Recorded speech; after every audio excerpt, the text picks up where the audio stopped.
Mi smo na ovom gradskom veću doneli niz odluka koje su zakonski jako vezane za rok.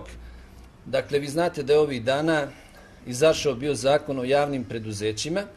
Na drugačiji način će biti izbor direktora, na drugačiji način će javna preduzeća biti organizovana i zbog toga do 25. februara sve lokalne samouprave u Republici Srbiji moraju da promene osnivačke akte javnih preduzeća i da delove statuta grada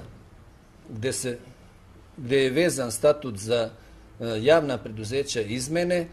Juče sam uputio pismo predsjedniku Skupštine da ga obavestim o zakonskoj normi, da vrlo brzo mora da se zakaže Skupština, jer to mora da se usvoji u zakonskom roku.